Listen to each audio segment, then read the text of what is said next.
This conference will now be recorded. So in the last class, we discussed about static keyword and packages. Today, let us move to the next and very important part of object-oriented, that is inheritance. What is this inheritance is like? So when you create a class, using that existing class, we want to create new classes, or we want to go with hierarchy of classes. So even that hierarchy of classes also we can call it as inheritance. So you can define like the process of creating a new class from an existing class is called as inheritance. Called as what? Inheritance. So you can even say hierarchy of classes is called as inheritance.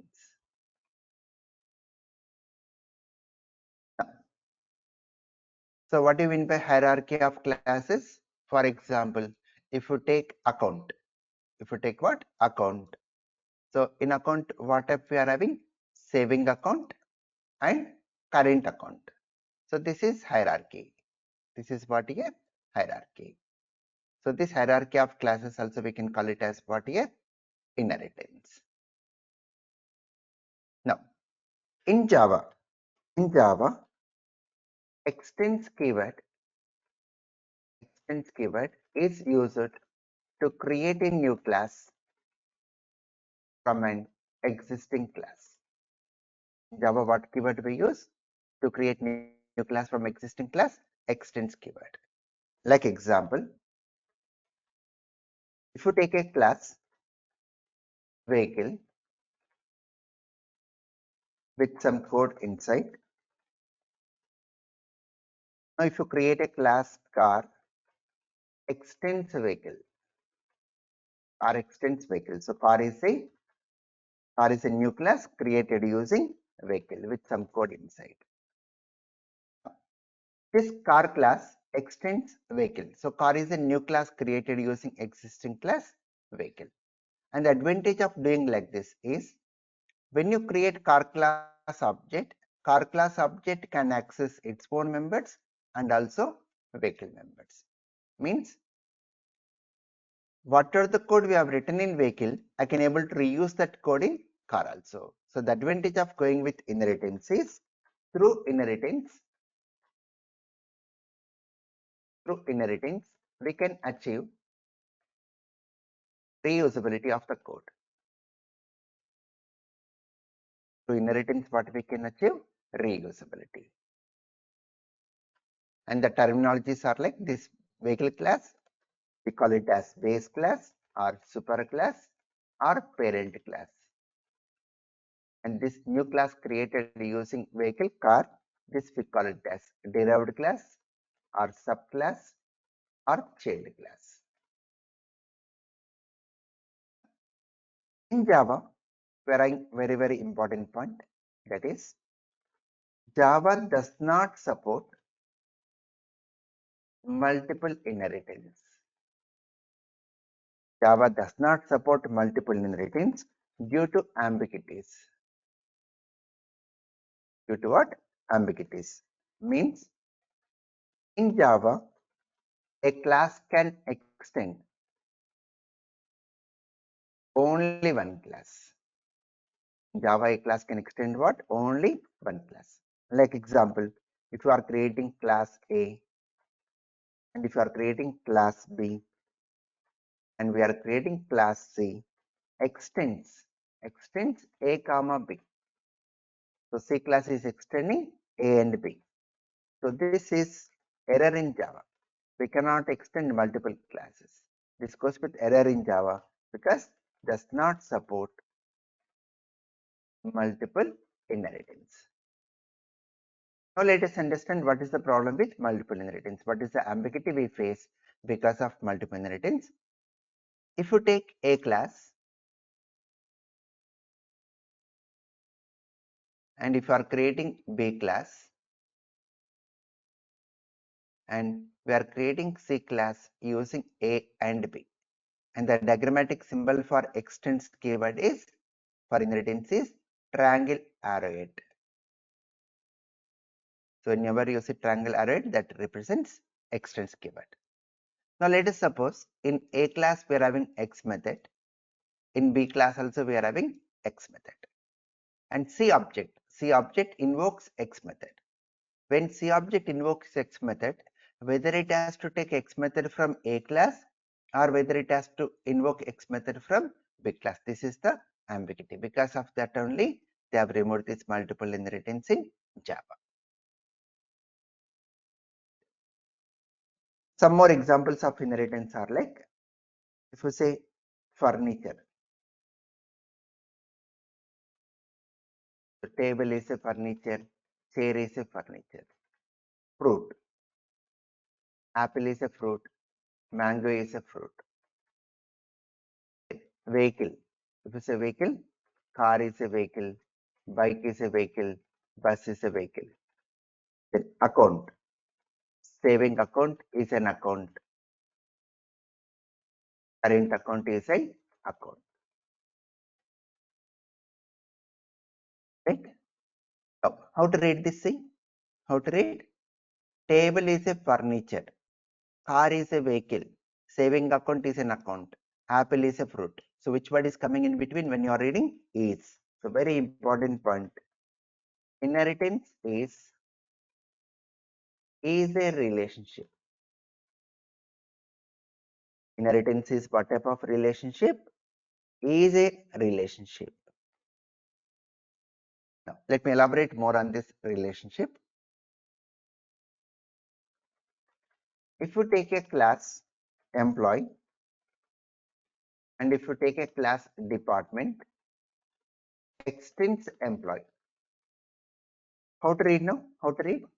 Department is a employee. Whenever we see extends, you replace with what? Is a when you are reading. So department is a employee. Is it meaningful? No. It is not good of writing the code. It's not good. Okay. Then what is the correct way of writing? Class department. Class department. In class department, we make this employee as a data member. We make this employee as a data member, as a property. Now, how to read? Department as employee. This is the correct way of writing.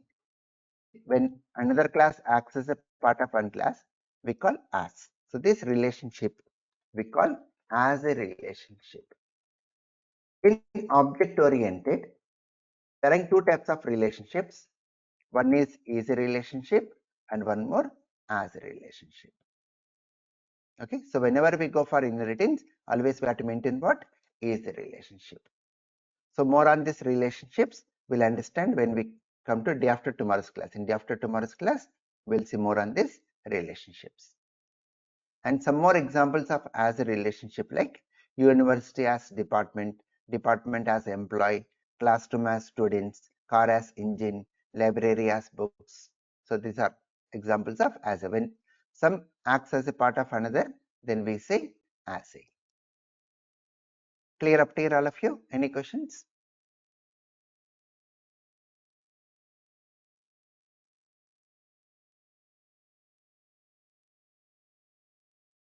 Now, let us go with an example code. Inheritance demo1.java. I'm going to discuss this inheritance like three formulas. So first one is a basic inheritance. Second formula is like polymorphism in inheritance. And third one, how to go with constructors in inheritance. Like three formulas, I'm going to discuss this concept. So let us go with the first one, demo1, inheritance demo1.java. Open Eclipse, a basic inheritance. Right click on project ends in new class, inheritance demo1 with main method. Now, in this, let us create a class base with the two data members int I, int j. Now we want to give value to data members, so we'll take a method void input ij which takes argument int I, int j. Now, if you observe, the data member names and argument names are same. How to differentiate? Anyone? How to differentiate?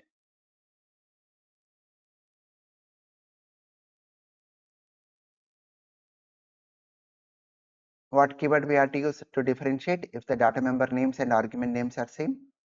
This keyword. Very. We have to use this keyword. Okay. Simply say this dot I equal to I and this dot j equal to j. Now let us go with one more method, display ij.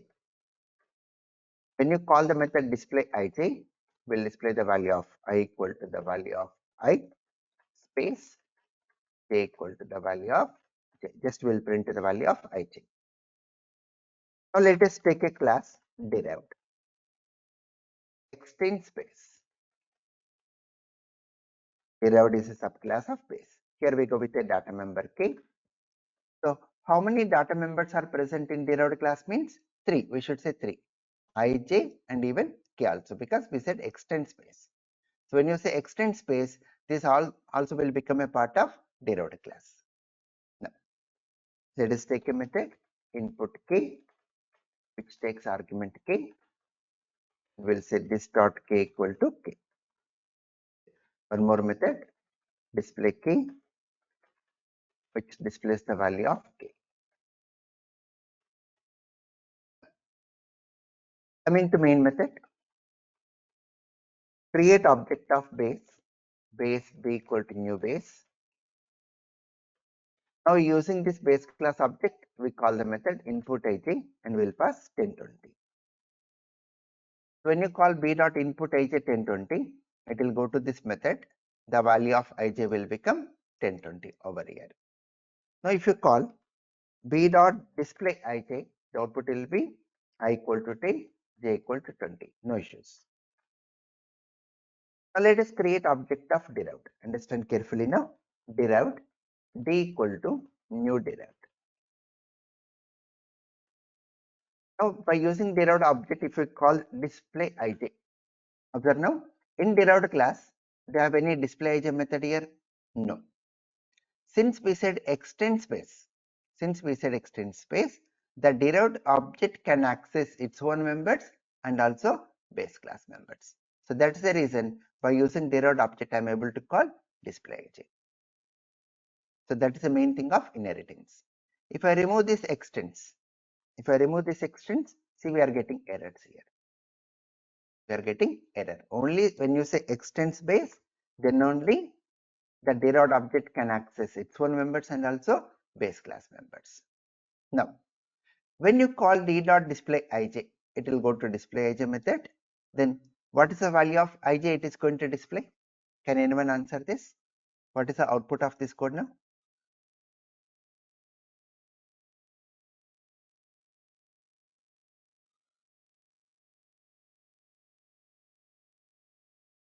Same principle. Whenever we create new object, what values are given to the data members?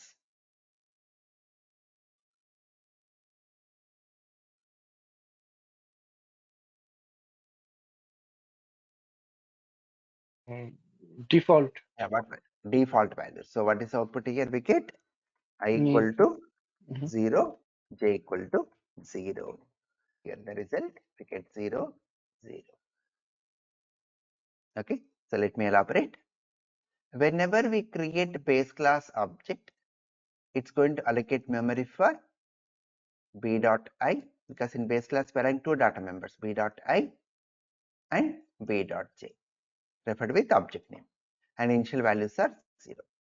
When you call b dot input ij, the value of I will become 10, j will become 20.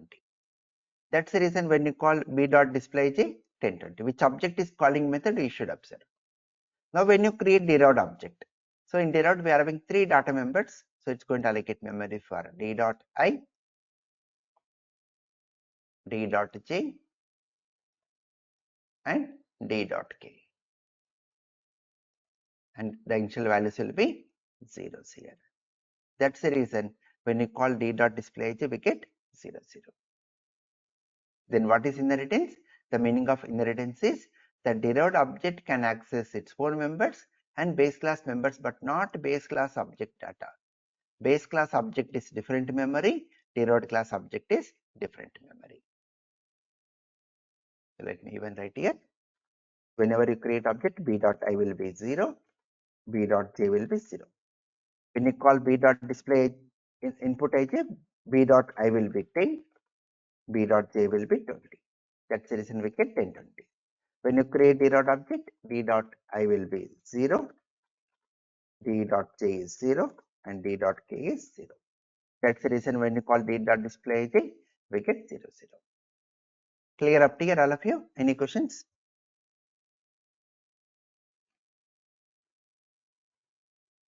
No. Now let us call the method.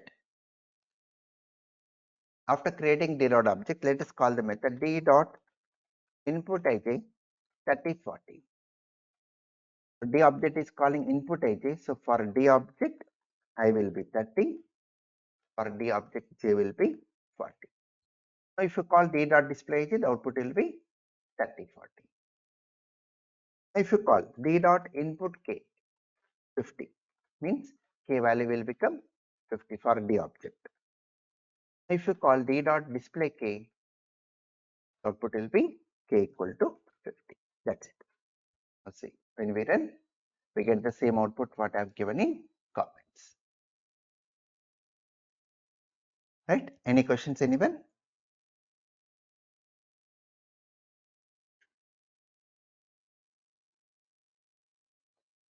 No. Let us move to the next concept here, very, very important. Polymorphism. Poly means many. Polymorphism means many forms. Means many forms. There are two types of polymorphism. They are compile time and runtime. When you go with compile time, the example is method overloading. Under runtime, it is method overriding. A very, very important interview question. What is the difference between overloading and overriding? Now, let us initially go with method overloading. In the case of overloading, method name is same, but the signature is different. Method name is same, but the signature is different. Signature means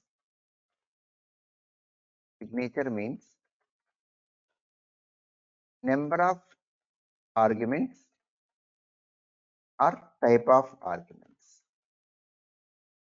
Elaborate more. If you take a method area, here we are passing 3 integer arguments. The method area, we are passing 3 integer arguments. If you take the method same again area, and we pass 2 integer arguments. So how these two methods are differed? See, method name is same. Method name is same, but what about arguments? First one is going with 3 integer arguments. Second is going with 2 integer arguments. So how these two methods are differed? With the number of arguments. If you take one more method area, where we'll say double comma double. Then how these two methods are differed? The method name is same, but arguments are differed with what? Type here.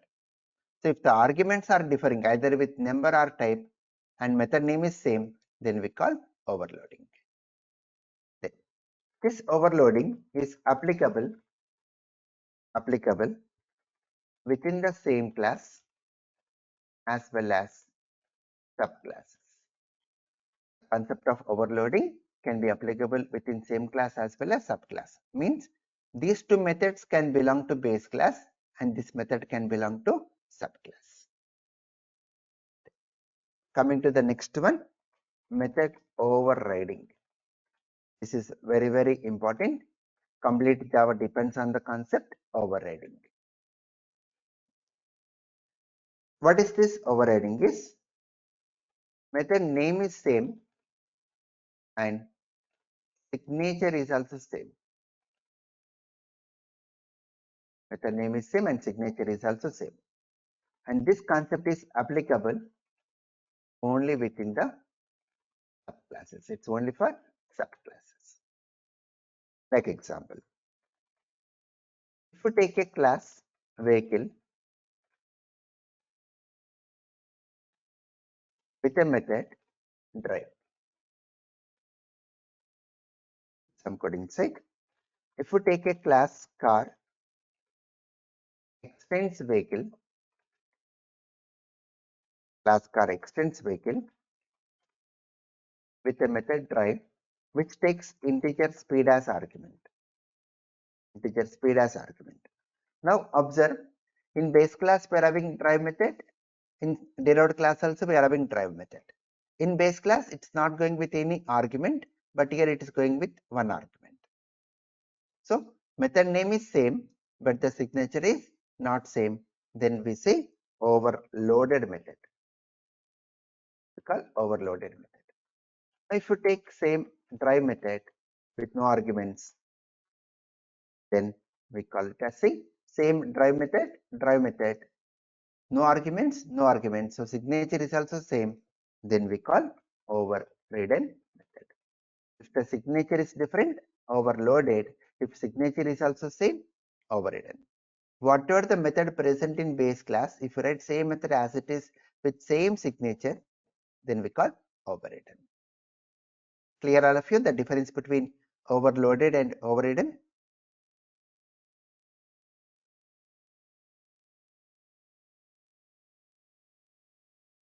No. If you create car class object, very important, if you create car class object, now using this object, if you call the method drive. Excuse me, Raj.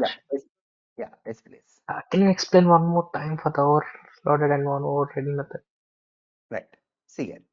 So what is overloading? I said overloading means method name is same, but signature is different. What do you mean by signature? The arguments what you pass to the method.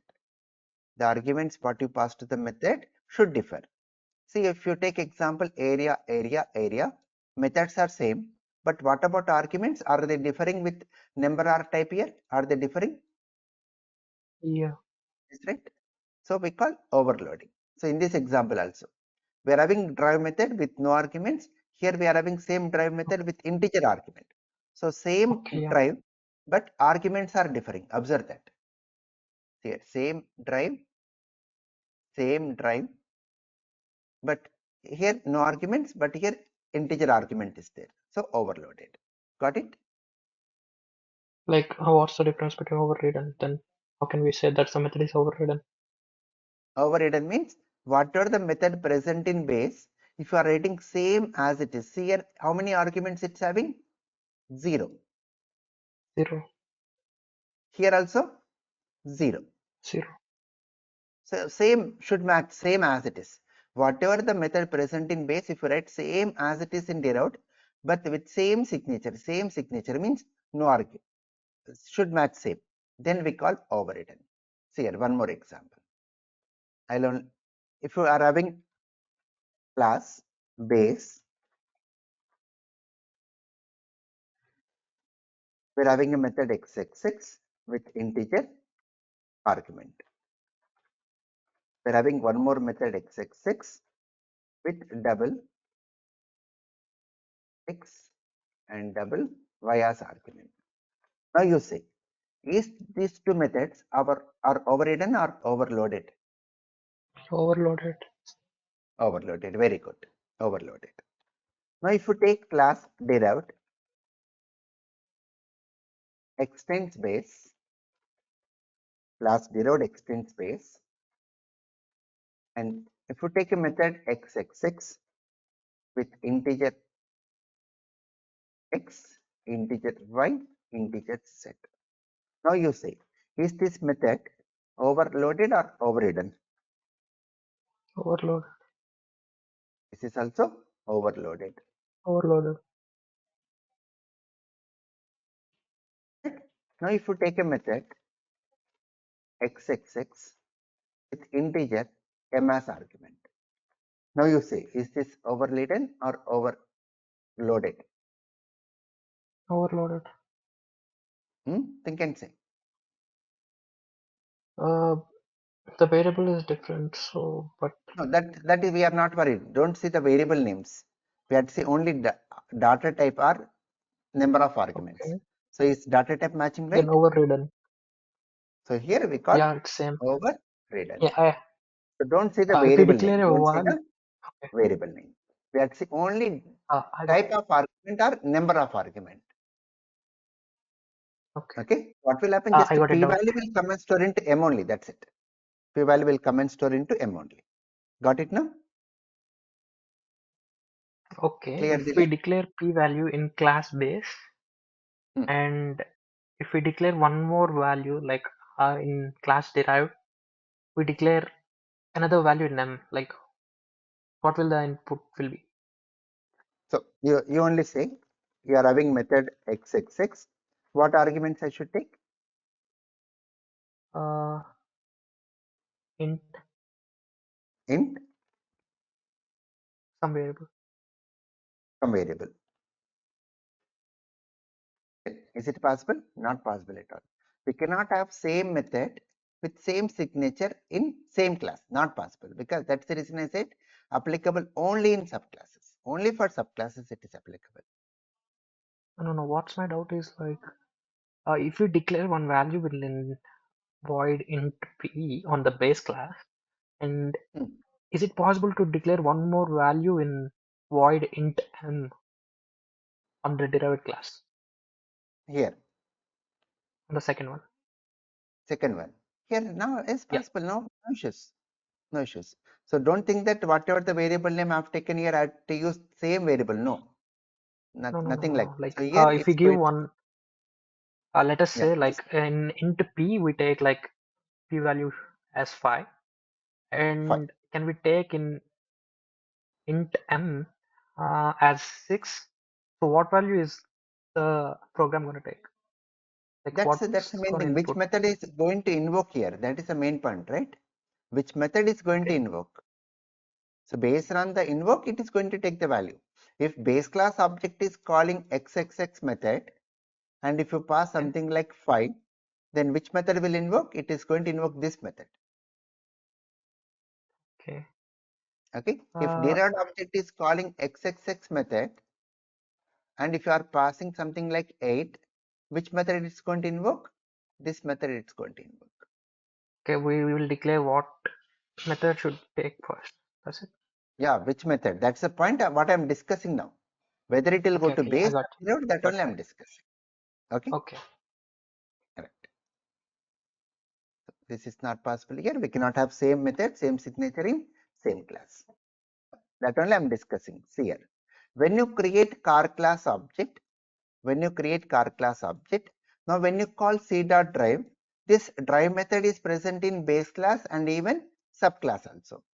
So whether it is going to invoke base class method or subclass method, so always remember, whichever the class object you see, after equal to whichever the class object you see, it will go to that method blindly. So invokes drive method of car. In Java, always subclass only, always overridden. Always it will go to overridden method. So what is the point?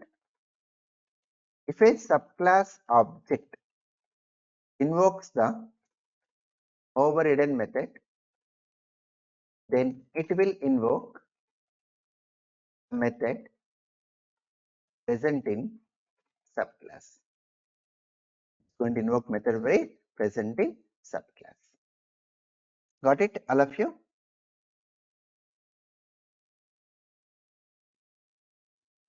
Right?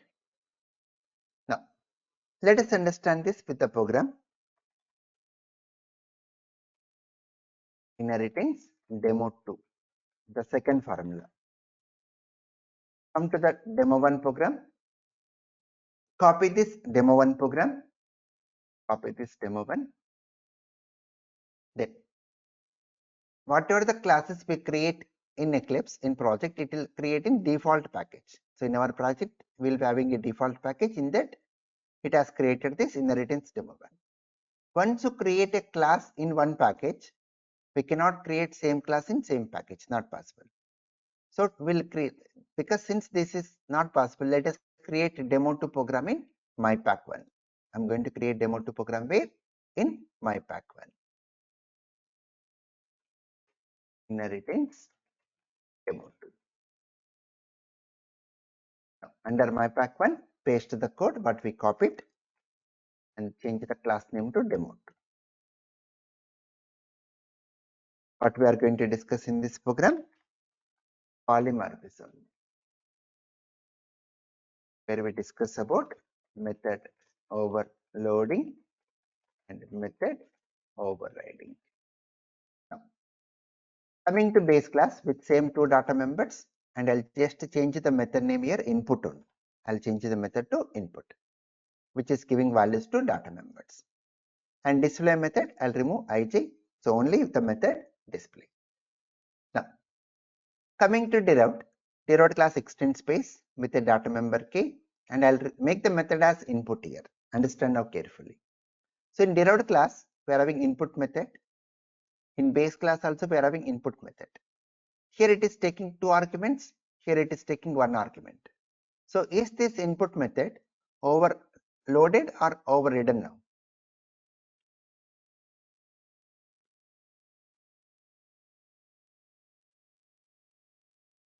What is this method now?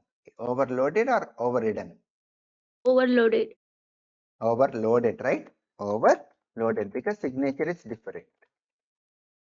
Here input 2 arguments, here input 1 argument, so signature is differing, so overloaded. Now if I remove k here for display method, if I remove k, now see we are having same display method. No arguments, no arguments. So signature is also matching. Then we call it as overridden method,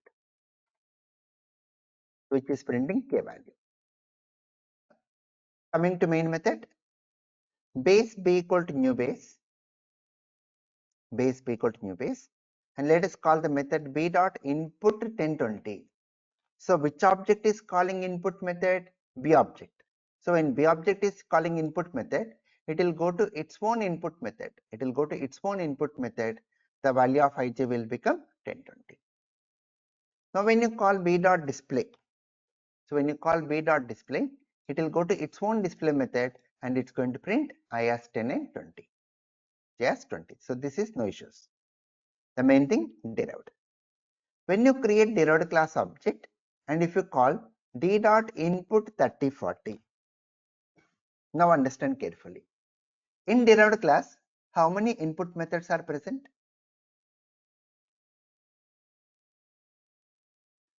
In derived class, how many input methods are present?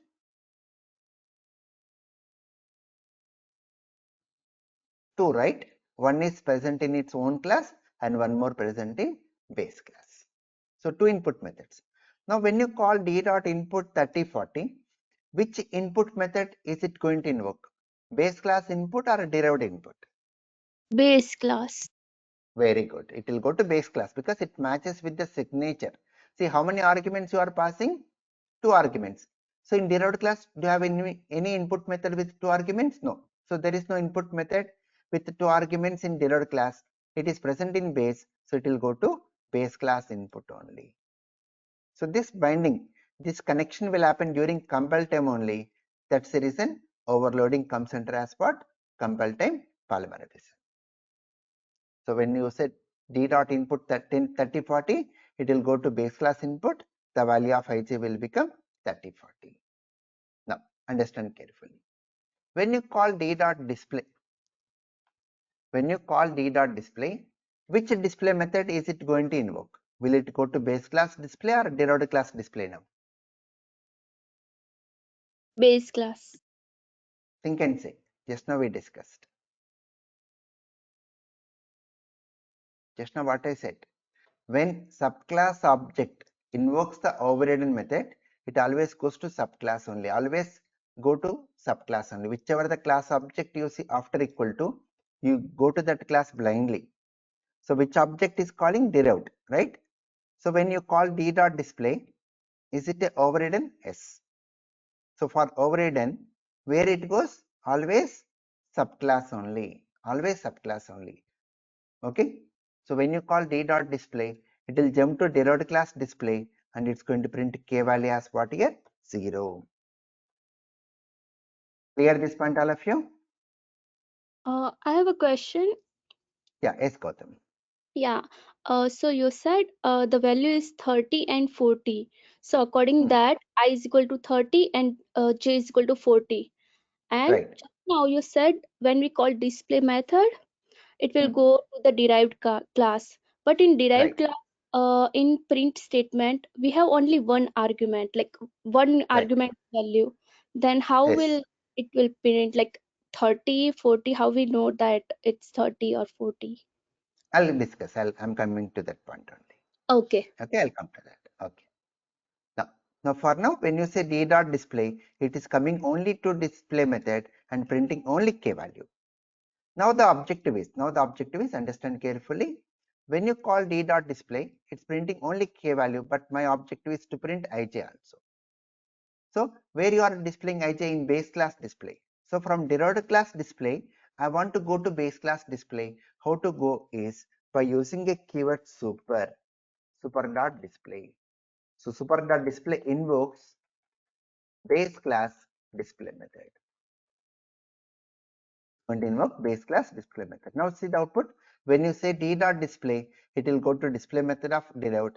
See super dot display jumps to base class display, displays value of ij, comes back and prints k value. So the output will be I equal to 30, j equal to 40, and k will be 0.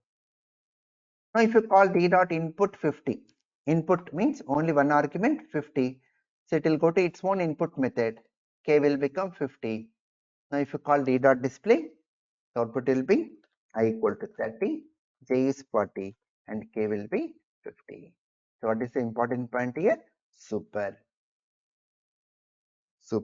reference.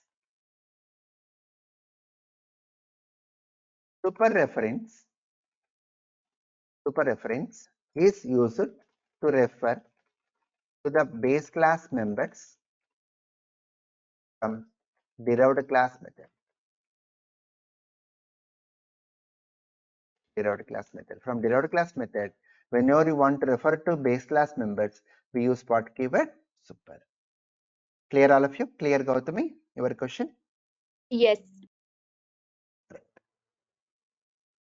You have to recap all these things once again so that we can remember for longer time. Now, so when we run, same output what I have given in comments. Now, the third formula, this is very, very important. Constructors in inheritance. Already we know what is a constructor. It is a method whose name is same as the class name, right? Now, let us understand this with the program directly. Inheritance demo 3.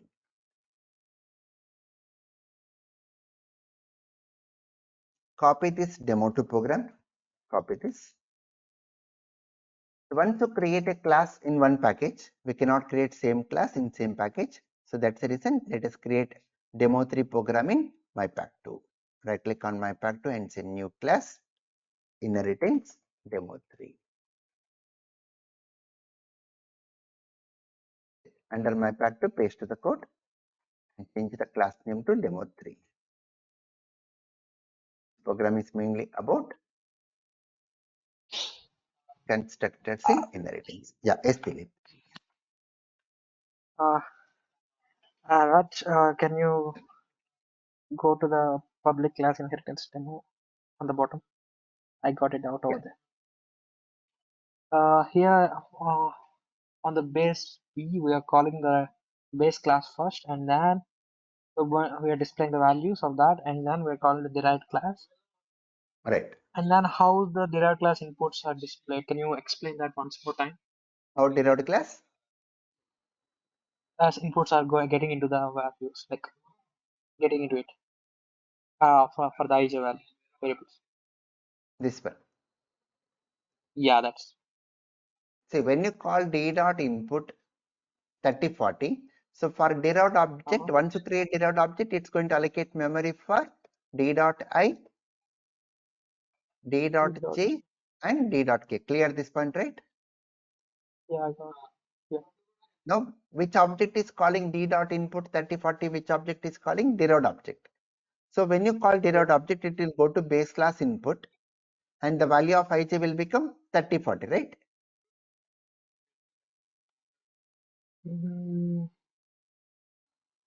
But we declare the inputs as like 10, 20, right? Where And then we're we have overriding the methods with d in the base class, like in the base class I equal to 10 and b equal to I no, think it is j equal to separate 20. memory. So that is the point I discussed Okay, in both first are different. program. Okay. So both are different memory. B dot different memory, D dot different Okay, we're memory. allocating a Both new. are different. Okay, we're allocating a new memory for both of them. Okay. Both are different. Whenever you create new object, new memory, and initial values are Okay. default. That is a blind rule. Okay. Okay. So object means a new memory. Raja, I got it. Remember that. Okay. Right. Good. Okay. Coming to this demo 3, it's mainly about constructors inheritance. So we're having class base with same two data members. Now instead of input method, we want to go with constructor. So what I should replace here, instead of input, we replace with the class name base, which is giving value to ij. Then same display method, which is displaying ij value. Coming to derived, extend space with a data member k, and instead of input, we want to go with constructor. So we'll replace this input with derived, and it is no more called overloaded, which is giving value to k, and say display method. Coming to main method, base b equal to new base. Since base class constructor is taking two arguments, let us pass the values here 10, 20. So for b object, ij will become 10, 20. Calling input is not required here. And when you call b dot display, same 10, 20, no issues. Coming to derived, since derived class constructor is taking one argument, let us pass the argument as 50. What will happen now? When you say derived equal to new derived 50, 50 will come and store into k, the value of k will become 50. Now let us call the method d dot display. Let us call the method d dot display. Then what do you think the values will be? Observe here properly, very important. Observe, in line number 20, we are getting errors here. We are getting error. So this is the main thing to understand here. Understand carefully why we are getting error. When you say derived equal to new derived of 50, 50 will come and store into k. 50 will come and store into k. And any constructor you take in Java, the first statement added to every constructor is super. Added implicitly, automatically. Invokes base class default constructor. So this line of code will get added automatically, and which is going to invoke what? Base class default constructor. In base class, do you have any default constructor?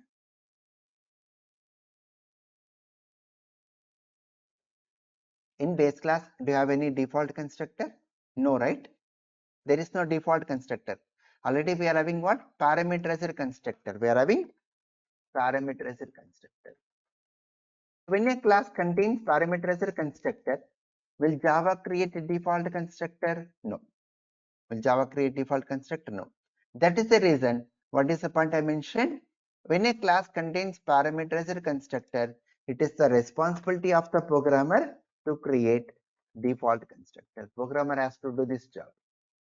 Now see, there is no error now. So the error has gone now. Even if I remove this code, nothing will happen. Okay. So now the output will be 0, 0, 50. It takes default value for ij and k will be 50. Since we did not give value to ij and k value only we have given, so the output will be 0, 0, 50 here. So what is the first point here? Super is the first statement added to every constructor implicitly Super is the first statement added to every constructor implicitly, which invokes the base class default constructor. Which invokes base class default constructor. That's the reason if a class contains parameters or constructor, it is always suggested to create a default constructor. Now I want to call this parameters or constructor. I want to call parameters or constructor. Then we have to call it explicitly like this. Super of 30, 40. Call explicitly. Invokes base class parameterizer constructor. Now see what will happen when you set derived equal to new derived 50. 50 will come and store into k. Invokes super 30, 40. Goes to base class parameterizer constructor. The value of ij will become 30, 40. Now when you call d dot display, so it's going to invoke super dot display, which is 30, 40, and k value will be 50. Here 30, 40, 50. So what is the second point here? To call parameterizer constructor from derived class constructor, call it explicitly. Don't go automatically, we have to call explicitly. One more point. In the case of display method of derived class, first we'll print k value. After that super dot display, no issues. First it's going to print k value, after that only ij value. If I try to do same case in the case of constructor, first we'll give value to k, after that super, then see it's showing error. It's going with error. See the error message? Constructor call must be first statement. So what is the next important rule? Call to constructors super, simple words to say, super should be the first statement in constructors. Super should be the first statement in constructors, or call to super should be the first statement in constructors. Now,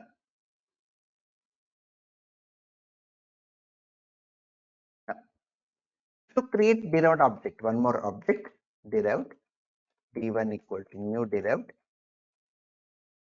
and I'll pass 80. Means k will become 80. If you say d1 dot display, the output will be I equal to 30, j equal to 40, and k will be 80. See the output? 30, 40, 50 for d object, 30, 40, 80 for d1 object. So in this case, for d object, ij is 30, 40 only. For d1 also, ij is 30, 40 only. Hard coded. So because of hard coding, so the value of ij, how many derived objects you create, the value of ij will be 30, 40, hard coded. How to avoid hard coding? By sending data to the method in the form of arguments.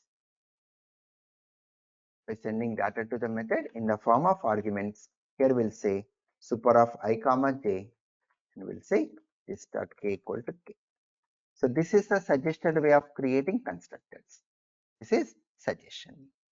So now if I call derived d1 equal to new derived, and if I pass here 60, 70, 80, these three argument values will come and store into ijk, and say super ij goes to base class, ij will become 60, 70, and when you say this dot k, k will become 80.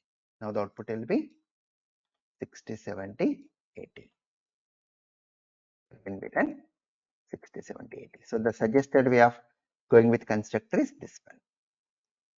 So try to avoid hard coding. How to avoid hard coding? By sending data to the method in the form of arguments. Right? So please recap one more time all these three programs. Any questions if you are having, you can even discuss in tomorrow's class also. And coming to assignment,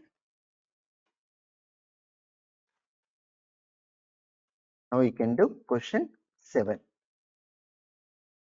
Question 7 is based on inheritance and polymorphism. If you do this question, you will be totally clear with this all 3 concepts. Right?